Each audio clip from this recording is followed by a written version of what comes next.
just to talk about what's been going on with me the last few months. I know I've said some things in some places, but this started back in August. Um, so for those of you who don't know, uh, my back in August, my mother fell and broke her leg. My mother is in her 70s or closer to 80s. And so she is, so that is never a good thing. I mean, it's never a good thing, period. But for someone of her age, it's a bit more of a to do to da. And she went to the ER. They operated. They put hardware in her leg, and all of that. Hospital took care of her, etc. Then over the course of the next few weeks, her wound continued to seep. It continued to run and everything, and despite that, the hospital sent her home. And again, I'm kind of doing broad strokes here, so because there's a lot of details, and also it's been an ongoing thing and brain fuzzy. But yeah, so they sent her home. However, after a couple of weeks of her being home, that wound continued to seep, and at a follow-up appointment with the surgeon, the surgeon was like, we should actually test to see if that's infected, which it was, and probably has been for a while. We don't know for sure exactly when the infection set in and how long it had an infection, but whatever. Anyway, so they started treating her for that. They got it tested, did cultures, blah, blah, blah, blah. It then didn't go away. It then didn't go away. And that wound kept being a problem. The surgeon went in, cleaned out the wound, and put some antibiotic stuff in her leg to help treat it and stuff like that. And then kind of was waiting and seeing. He suggested we go to a specialist because where we live, without going into too much detail about where my mother lives and where I live, we live in a more rural area. Like there is one hospital in the area for like 7+ towns, and everybody has to send them here. And then even then they have like bare minimal type stuff that they do, and they usually send you out to another hospital that's over like a 2-hour drive away, more or less, for anything more severe. So the surgeon was like, you should probably see a specialist about it. I'll work, and he began the process on looking into that. And meanwhile, the hospital that we were at was saying, hey, so we can't just hold on to you forever. We need to figure out where you're going. And you can't go home yet because you're going to need specialized medical treatment and stuff like that, because you're going to need IVs and whatnot. So I discussed with my mom options, and ultimately we decided to hold off on the specialist until, which hindsight was not a good idea. But basically we wanted to have stuff sorted about where she was going to be staying before seeing the specialist, which, like, at the time the logic seemed sound. But currently, again, hindsight 2020, we're like, nope, we should have gone to the specialist right away. But anyway, so we got all that situated. We got her in a facility. where they were taking care of her. However, and we got her on the IVs and the antibiotics. We did finally get back to, we did finally get to set that specialist appointment and go to see them. When we got to them, in, I want to say where, in this city. We'll just say in a large city that is a several hour drive from where I live. We got to the specialist there, and the specialist, after talking to us for like 10 minutes and looking at the chart and everything, the specialist was like, "You need to go to our ER right now. Go to our ER right now.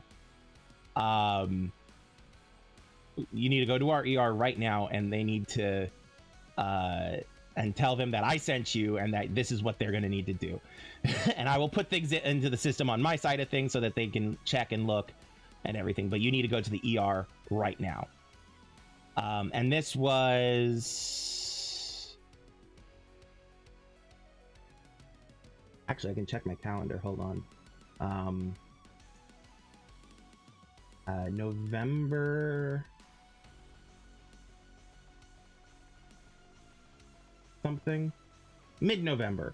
I want to say mid-November.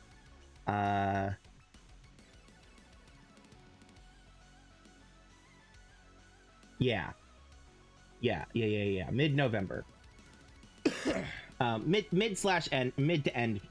to end of November. Yeah, so they checked her into the hospital there, and through the ER, and they opened her leg up, cleaned her out again, put her on antibiotics, took care of her for a few days, and then after, like, I want to say a week and a half, they sent her back to the facility she was staying at. Actually, no, it was closer to 2.5 weeks, I want to say, because this was 2 weeks ago now, I think, that she went back to the facility. I think. Time is weird soup. And brain is fuzzy, so it's hard to keep specific details straight in my head. But ultimately, the specifics don't matter so much as what's been going on. So yeah, a couple weeks ago, they sent her back to the facility she'd been living in. She was fine. And then a few days after she'd gotten back to the facility, I was on my way to her to visit her at the facility. And I was about halfway there when I got a phone call from said facility. They told me that she had fallen and that they were sending her to the ER at the hospital in the town where we live, which is, again, the only one within like a decent drive, around. So not the one in the big city, the one near the one that she first went to. They sent her to that ER because it was the nearest ER. That ER checked her over. She hadn't hurt herself in the fall, but she was she was very dazed and confused and wasn't 100% clear in her head. She was feverish. She was not lucid. Just to say it that way, she was not lucid. The ER decided to transfer her back to the ER at the big city hospital because they were the ones who worked on her the most recently and were most familiar with her. So the good news at that time was she had not hurt herself with the fall. So they transferred her to the big city hospital, and she's been there since. They've been taking care of her since. Over the next couple of days after they transferred her to the big hospital, I was discussing with the facility what had happened, and by all accounts, she was disoriented when she fell. She was struggling to speak, not not, like she wasn't non-responsive, like she was responding to questions, but she seemed out of it. It wasn't like she would call the nurses for help, and then by the time they got there, she wasn't sure why she'd called them. Things like that. um and according to an eyewitness, which is the person who lived across the hall from her, um and thank God for this guy, because he watched her fall and called the nurses immediately. They were worried about a stroke, but no, as far as we know, she did not have a stroke. It was just reaction to the infection and fever that she was having. She was very feverish. But according to the guy who lived across the hall, what happened was she got up like she was going to go to the bathroom. And this was, again, only like a week or two after she had just had her leg opened up and cleaned out. She should not have been standing. She should not have been standing without supervision on her own. And she knew that, but in her state, she probably wasn't thinking about it. But she got up. She used her walker to walk like she was going to the bathroom, maybe. But instead of turning to the bathroom, she turned into the wall, and then stood there confused, like maybe she wasn't. Why am I not going forward? Why am I staring at a wall? I thought the bathroom was here, kind of a thing, is what the guy was guessing based off of her body language. Because again, she was not responding to him. He was calling out to her and being like, hey, are you okay? Do you need me to get the nurses for you? And stuff like that. And she was completely, by what he said, she wasn't even hearing him. So she did eventually try to take a couple steps backwards, and that's when she fell. She did not hit her head as far as anybody saw. And like I said, when they checked her over at the ER, other than tearing some of the sutures in her leg, there was no further damage to her from the fall. But anyway, so she's at the hospital. So they sent her to the ER. The ER then transferred her to the big city hospital. At the big city hospital, she was still disoriented. She was in and out of lucidity. She was when she was lucid, she was like, I'm missing whole days of memory and things like that. I went to see her. It's a several hour drive, so I've already like, money is tight. This is my job. This is my job. I don't have any other job than this. This is my income. So like, money is tight for me, and so like, I could not afford to stay in a hotel. I have this thing about feeling like I'm in the way when I'm staying in a hospital room with somebody. Like, if my mom had been lucid enough to be like, hey, please stay with me, I would have. But the fact that she was not, when I did see her, she was very disoriented and she was out of it. She didn't even remember that I came to visit. When she called me a couple of days later, and she was like, I didn't even remember you were here. The only reason she knew I was there at all was because I brought her some stuff from the facility, like her phone charger and whatnot. And she was like, oh, this could only have been here because Janie came to visit. And also the nurses told her. But yeah, so she's been in and out of lucidity and disorientation and all that. They did definitively determine that it was indeed fever, and a response to fever, infection, and probably side effects from the medications and antibiotics that she was on. And so that's why she was out of it so much. However, she there on Tuesday of last week, which was the same day that I went to visit her, she had gone full nonverbal. Like, she was just laying in bed staring ahead like she'd had a stroke, and it scared the nurse. God bless this nurse, because she did so much to take care of my mom while my mom was there. Well, my mom was in that room God bless her. I hope she has a good fucking uh uh life, you know. But anyway, that nurse was scared, thought she might have had a stroke, sent her down to get a CT scan, came back negative, no stroke. They but they did get doctors in to look at her again, and they're like, oh yeah, no, this is more of the same type of stuff. Not good, but it's more of the same type of stuff. And then that's more or less how she's been for the last how she was for the last few days. My sister, I have two sisters, one who lives nearby, semi nearby. She's a 2-ish hour drive away, and another one who lives much further away. The one who lives closer went to go visit mom, and this weekend, and has been there and is still there. Hey Matt, good to see you. Glad you could drop by. But yeah, my sister went to go see my mom, and while she was there, my mom's situation tanked.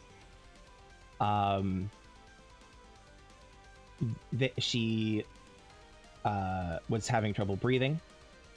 She was her kidney function was failing, and some other things like that. They were doing what they can to try to. Her blood pressure, that was the other thing. Her blood pressure dropped really low. They were doing what they could medically to even her out a bit, and it was fine. And even this morning, or it was fine, and then last night, they decided to open her leg up again and clean her out again. And also, while they were in there, this time there wasn't so much pus. So in addition to what they were in there for, they decided to clear out some of the damaged tissue in the leg, in the hopes that it would facilitate healing. However, after they closed her up and finished her out, that's when she severely tanked. And instead of sending her back up to her room, they put her in the ICU. And that's where she's been until, well, the present day. Well, until about 6 minutes ago, because I just got a message from my sister that my mom has passed away. Officially passed away. We knew it was coming over the last couple hours. So I got a message today from my sister around 2 or 3 my time, where, not that it matters, but anyway, around 2 or 3 today, where this morning mom was doing pretty well, according to her, according to my sister. She was doing pretty well. She was talking, you know, but after that she was struggling to breathe.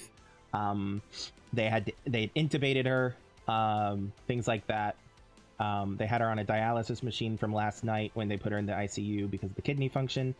But yeah, so when I woke up today, basically, I got a message. I checked my phone, and my messages from my sister said that the kidney function has fully stopped. The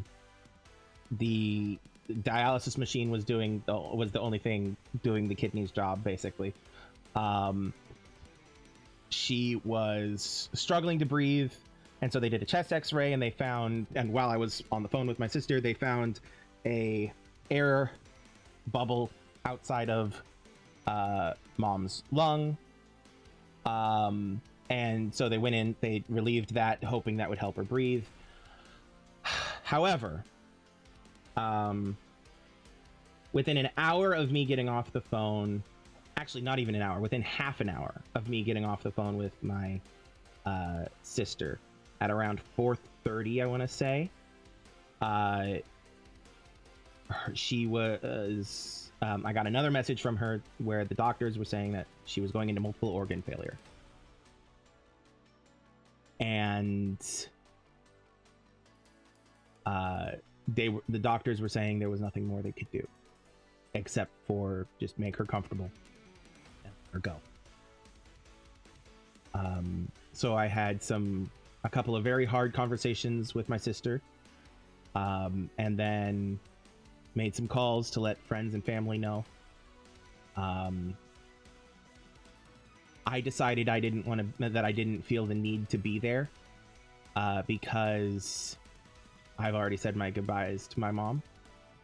I did call my sister again shortly before going live, and she put her phone on speaker and let me say some last words to my mom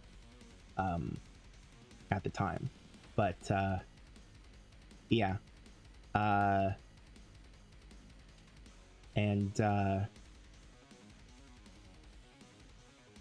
yeah. So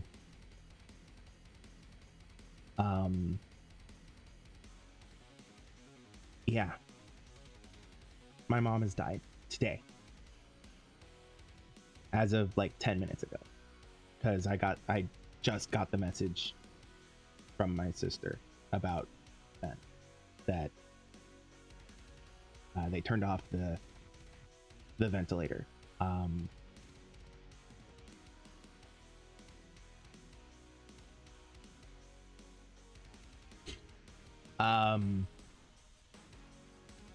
So that's what's been going on with me. That's why I haven't been able to stream, because even if I had the free time, which to be fair, I did have a lot of free time and I could have streamed, but even if I did have the free time, my schedule was so at any minute I had to drop what I was doing and go check on my mom, kind of a thing.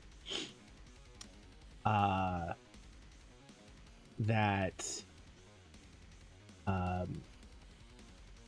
I didn't feel like it was fair to you guys to commit to a schedule at the time.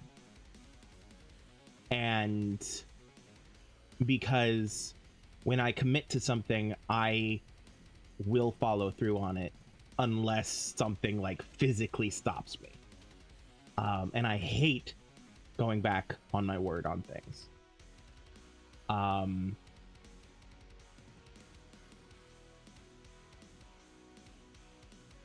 So yeah. So that's where I've been, is I've been dealing with all of this. More or less on my own, because while I have family and friends, none of them really live near me. The nearest person is that one sister of mine, and she's still a couple hour drive away, in the wrong direction for the city that mom had been in.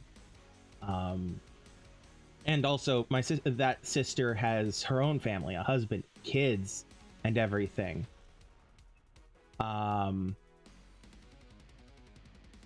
And so it never really felt fair to ask too much of them, because of everything. So I've been more or less handling this alone. Granted, they've been supporting me and giving advice as needed, and like I said, my friend and the rest of my friends and family have been here for me in spirit, even though they couldn't be here physically. And I do know for a fact that every single one of them would be here if I asked, and I never asked, and that's okay, because I didn't need them. To be clear, I still don't. Y'all stay put. You got shit to do. You have commitments. Keep to those commitments. God damn it. I'm fine. I promise. But yeah.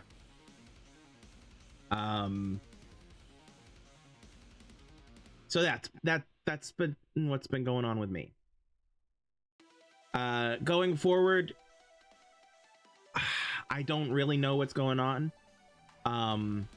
It's gonna be a lot of playing it by ear, obviously, because we're still figuring out a lot of stuff.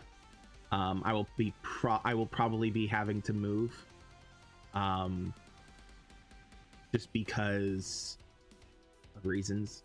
And so, how soon? I don't know.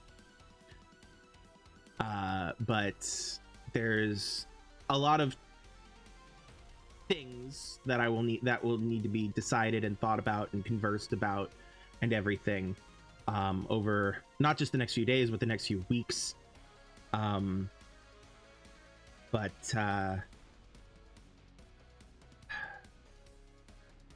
yeah, we'll be playing it by ear going forward.